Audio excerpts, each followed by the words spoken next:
दोस्तों, क्या आप इस व्यक्ति को पहचानते हैं? अगर आप नहीं पहचानते हैं तो हम आपको बता दें कि यह है कनाडा के प्रधानमंत्री जस्टिन ट्रूडो। ये वही व्यक्ति हैं जो कुछ समय पहले भारत सरकार पर आरोप लगा रहे थे कि भारत सरकार अपनी एजेंसियों का गलत इस्तेमाल कर खालिस्तान को समर्थन करने वाले लोगों की हत्या करवा रही है। लेकिन खुशी की बात यह है कि अब ये जस्टिन ट्रूडो कनाडा के प्रधानमंत्री नहीं रहे, क्योंकि जस्टिन ट्रूडो ने प्रधानमंत्री पद से इस्तीफा दे दिया है। वहीं पर अमेरिका में नए नए चुने जाने वाले राष्ट्रपति यानी डोनाल्ड ट्रंप ने तो चुनाव जीतने के बाद यह दावा तक कर दिया है कि जल्द ही अमेरिका कनाडा पर कब्जा करने वाला है। दोस्तों, कनाडा के अखबार में लगातार ये खबरें छापी जा रही है और सुर्खियां भी बन रही है कि हो सकता है कनाडा का अगला प्रधानमंत्री कोई हिंदू नेता ही होने वाला है। तो आज के इस वीडियो में हम आपको कनाडा और कनाडा से जुड़ी कुछ खास जानकारियां बताने वाले हैं जो आपको जानना बहुत जरूरी है। ऐसे ही और भी गजब की जानकारियां समय समय पर हम आप लोगों के लिए लेकर आते रहेंगे, इसलिए आप गोगिलियो चैनल को सब्सक्राइब कर हमारा साथ दे दीजिए। तो चलिए शुरू करते हैं। दोस्तों, सबसे पहले तो हम आपको बता देते हैं कि ये कनाडा देश कैसा है। ये कोई छोटा मोटा देश नहीं है। इसके बारे में पहले आपको जानकारी होनी चाहिए, तभी आप इस मसले के बारे में ठीक से समझ पाएंगे। दोस्तों, कनाडा पूरी दुनिया में क्षेत्रफल के मामले में रूस के बाद दूसरा सबसे बड़ा देश है। इसके अलावा हम आपको एक रोचक तथ्य ये भी बता देते हैं कि जो सिख समुदाय के लोग हमारे देश भारत में रहते हैं, ये भारत के अलावा पूरी दुनिया में अगर सबसे ज्यादा कहीं रहते हैं तो वो कनाडा में ही रहते हैं। कनाडा की राजनीति में भी हमारे सिख भाइयों का सीधा दखल है। दोस्तों, कनाडा की कुल आबादी में जो सबसे ज्यादा आबादी है वो ईसाइयों की है। दूसरे नंबर पर मुस्लिम धर्म के लोग वहां रहते हैं। तीसरे नंबर पर सबसे ज्यादा लोग हिंदू धर्म के हैं। चौथे नंबर पर सिख धर्म के लोग सबसे ज्यादा हैं। इसके अलावा कई और छोटे छोटे धर्मों को मानने वाले भी हैं और जो धर्म को नहीं मानते वो लोग भी उस देश में रहते हैं। अब दोस्तों, आप ये भी जान लीजिए कि कनाडा एकमात्र पूरी दुनिया में ऐसा देश है जो एक देश के साथ सबसे ज्यादा बॉर्डर शेयर करता है। यानी उसके बॉर्डर जो हैं वो सिर्फ एक देश से सबसे ज्यादा है पूरी दुनिया में, और उसका जो पड़ोसी देश है वो है अमेरिका। अब अमेरिका से ही जुड़ी बात यह है कि कनाडा में जितना भी सामान इस्तेमाल होता है उसका 70% अमेरिका से ही खरीदा जाता है। अब ये तो हुई कनाडा की जानकारी के बारे में। अब हम बात करते हैं कनाडा की राजनीति के बारे में। दोस्तों, कनाडा के वर्तमान प्रधानमंत्री जस्टिन ट्रूडो हैं, लेकिन कनाडा में छा रही लगातार मंदी और कमजोर अर्थव्यवस्था को छिपाने के अलावा खुद को सुर्खियों में लाने के लिए कनाडा के प्रधानमंत्री जस्टिन ट्रूडो ने अपने साथियों के साथ मिलकर एक नया कैंपेन चलाया है, जिसमें वो भारत को बदनाम करने की कोशिश में लगे हैं। ट्रूडो का कहना है कि भारत सरकार उसके देश में रहने वाले खालिस्तान को समर्थन करने वाले सिख धर्म के लोगों को मरवा रही है। दोस्तों, ये खालिस्तान क्या है? या तो आप इसके बारे में अच्छे से जानते होंगे, अगर आप नहीं जानते हैं तो हम आपको बता देते हैं। दोस्तों, भारत में सबसे ज्यादा आबादी हिंदुओं की है और उसमें सिख धर्म के लोग भी रहते हैं। ये दोनों एक ही जैसे मिले जुले धर्म हैं। लेकिन भारत से जो सिख धर्म के लोग कनाडा में जाकर रहने लगे, वहां वो व्यापार में बढ़ चढ़कर हिस्सा लेने लगे, तो वो सफल होने के बाद अब वहां से एक कैंपेन चलाते हैं जिसमें वो कहते हैं कि जैसे पाकिस्तान को मुस्लिम धर्म के हिसाब से एक अलग देश बना दिया था, ठीक वैसे ही पंजाब को भी एक अलग देश बनाकर उसका नाम खालिस्तान रख दिया जाए। लेकिन आपको यह भी बता दें कि सारे सिख धर्म के लोग या सरदार भाई ऐसा नहीं चाहते। वो सब भारत को ही अपना देश मानते हैं। यही उदाहरण भी है कि हमारे देश का प्रधानमंत्री नरेंद्र मोदी से पहले सरदार मनमोहन सिंह थे। इसलिए भारत सरकार भी जो खालिस्तान का समर्थन करते हैं या खालिस्तान की बात करते हैं, उन्हें आतंकवादी मानती है। यही कारण है कि इस खालिस्तान वाले मिशन को लीड करने वाला हरदीप सिंह निज्जर जब मारा गया, तब जस्टिन ट्रूडो ये दावा करता है कि इस हरदीप सिंह निज्जर की हत्या भारत सरकार की एजेंसियों ने करवाई है। कनाडा ही नहीं, कनाडा के प्रधानमंत्री जस्टिन ट्रूडो के दावों के बाद अमेरिका के भी कई बड़े अधिकारियों ने यह दावे किए हैं कि हां, भारत सरकार इन अलगाववादियों को मरवा रही है।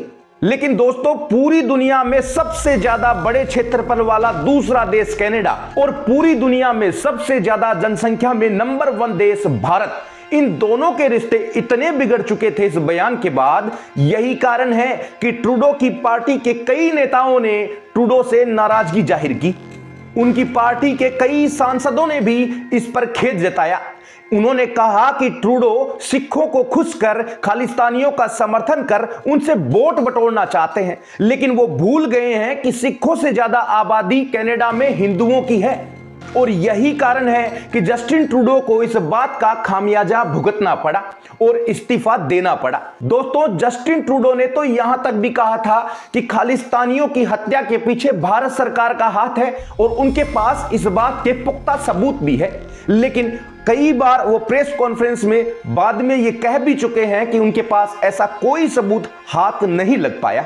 खैर, जस्टिन ट्रूडो अब प्रधानमंत्री पद से इस्तीफा दे चुके हैं। उसके पीछे दबाव हो या कोई और कारण, अब ये दूसरा और कोई क्या कारण हो सकता है, जरा उस पर भी नजर डाल लीजिए।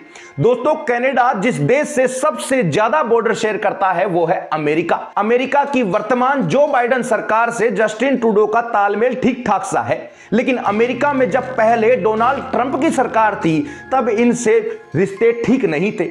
अब जब फिर से डोनाल्ड ट्रंप सत्ता में आने वाले हैं और अभी भी डोनाल्ड ट्रंप इनसे रिश्ते ठीक नहीं रखना चाहते, क्योंकि आपको बता दें कि जैसे ही डोनाल्ड ट्रंप ने इस बार चुनावों में ताल ठोकी तो अपने कैंपेन में अमेरिका ग्रेट अगेन का कैंपेन चलाया और वादा किया कि इस बार मैं अमेरिका को फिर से ग्रेट बनाने वाला हूं। और चुनाव हुए और उसके बाद जब रिजल्ट आया कि डोनाल्ड ट्रंप बहुमत से जीत चुके हैं, तो डोनाल्ड ट्रंप ने कई बार इस बात को दोहराया कि वो ग्रीनलैंड, पनामा और कनाडा को अमेरिका में मिलाना चाहते हैं। हालांकि ग्रीनलैंड के कई नेताओं ने कहा है कि डोनाल्ड ट्रंप का यह सपना कभी पूरा नहीं होगा, क्योंकि ग्रीनलैंड बिकाऊ नहीं है। पनामा देश ने भी ठीक ऐसी ही प्रक्रिया दी, लेकिन कनाडा के प्रधानमंत्री जस्टिन ट्रूडो ने इस पर चुप्पी साधी रखी। और उसके बाद जो फिर जस्टिन ट्रूडो के साथ हुआ वो तो सबको हैरान कर देने वाला था। चुनाव जीतने के बाद डोनाल्ड ट्रंप ने सोशल मीडिया पर एक पोस्ट डालकर कहा कि कनाडा की तरफ से अवैध ड्रग्स और अवैध प्रवासियों का आना लगातार जारी है। अगर कनाडा ने इस पर कंट्रोल नहीं किया तो अमेरिकी सरकार कनाडा पर 25% का टैरिफ बढ़ा देगी। इससे होगा यह कि कनाडा की अर्थव्यवस्था बुरी तरह से खराब हो जाएगी। इस पोस्ट के बाद डोनाल्ड ट्रंप ने फिर कुछ दिनों बाद एक और पोस्ट की। उसमें डोनाल्ड ट्रंप ने कहा कि अमेरिका कनाडा को अपना 51वां राज्य बनाना चाहता है और अगर ऐसा हुआ तो कनाडा के लोगों को चीन और रूस से भी सुरक्षा मिलेगी और उन पर कोई एक्स्ट्रा टैक्स भी नहीं होगा। डोनाल्ड ट्रंप ने तो यहां तक भी कहा कि अमेरिका कनाडा को 51वां राज्य बनाएगा और उसके गवर्नर की जगह जस्टिन ट्रूडो को ही रखेगा। अब आपको बता दें कि दोस्तों, अमेरिका में कुल अभी तक 50 राज्य हैं। अमेरिका में अगर कनाडा जाता है तो ये 51वां राज्य ही बनने वाला है। लेकिन ये बातें अभी तक तो साधारण सी लग रही थी, लेकिन हद तो तब हो गई जब कनाडा के प्रधानमंत्री जस्टिन ट्रूडो अमेरिका में डोनाल्ड ट्रंप से मिलने रात्रि के भोजन पर गए। रात्रि का भोजन करने के बाद जस्टिन ट्रूडो के साथ डोनाल्ड ट्रंप ने फोटो शेयर करते हुए लिखा, स्वागत है ग्रेट स्टेट कनाडा के गवर्नर जस्टिन ट्रूडो का। गवर्नर के साथ डिनर करके हमें बहुत अच्छा लगा। इस पोस्ट से कनाडा में जस्टिन ट्रूडो की बहुत किरकिरी हुई और जस्टिन ट्रूडो के ही पार्टी के और उसके देश के कई लोग उनसे नाराज हो गए। दोस्तों, एक्सपर्ट्स ये भी बता रहे हैं कि हो सकता है कनाडा के प्रधानमंत्री का इस्तीफा देने के पीछे राष्ट्रपति डोनाल्ड ट्रंप और अमेरिकी सरकार का भी दखल हो सकता है। जस्टिन ट्रूडो ने इस्तीफा देते हुए यह कहा कि जब तक हमारी पार्टी अगला नेता नहीं चुन लेती तब तक मैं प्रधानमंत्री का कार्यभार संभालता रहूंगा। जस्टिन ट्रूडो के इस्तीफे के बाद उनके मीडिया में और अखबार पत्रों में एक खबर सुर्खियों में छाई हुई है, क्योंकि ये मीडिया जगत दावा कर रहा है कि हो सकता है कनाडा का अगला प्रधानमंत्री कोई हिंदू नेता हो सकता है। दोस्तों, जिस हिंदू नेता की बात चल रही है वो है चंद्र आर्य। दोस्तों, चंद्र आर्य खुलकर खालिस्तानियों का विरोध करता है, हिंदू समुदाय का समर्थन करता है और ये भारत के केरल राज्य से आए हुए हैं। दोस्तों, ये जो चंद्र आर्य हैं ये जस्टिन ट्रूडो की पार्टी के ही एक सांसद हैं। ये पहले जस्टिन ट्रूडो के समर्थन माने जाते थे, लेकिन जब से जस्टिन ट्रूडो ने खालिस्तानियों का समर्थन किया है उसके बाद इन दोनों के रिश्ते खराब हो चुके हैं। चंद्र आर्या बार बार कनाडा में हिंदू समुदाय के लोगों की बात उठाते हैं। यही नहीं, कनाडा की संसद के बाहर ओम लिखा हिंदू धर्म का झंडा भी इन्होंने फहरा दिया। मीडिया जगत में ये खबरें बाद में आई, उससे पहले ही चंद्र आर्या ने एक्स पर पोस्ट करते हुए खुद को ही प्रधानमंत्री का दावेदार बता दिया। अब देखने वाली बात यह है कि आखिर कौन कनाडा का प्रधानमंत्री बनने वाला है। दोस्तों, आप किसको प्रधानमंत्री बनते हुए देखना चाहते हैं? और क्या आप ये भी चाहते हैं कि खालिस्तान का समर्थन करने वाले लोगों को भारत में ही एक अलग देश बनाकर दे दिया जाना चाहिए? क्योंकि आप भारत के नागरिक हैं और आपको इस पर बोलने का पूरा अधिकार है। आपके कमेंट का हमें इंतजार रहेगा। अगली जानकारी हम आप लोगों के लिए लेकर आएंगे। उससे पहले इस वीडियो को लाइक कर देना, शेयर कर देना और चैनल को जरूर सब्सक्राइब कर लेना, क्योंकि यहां बात वही जो होगी सही। तो लगातार देखते रहिए गोगिलियो।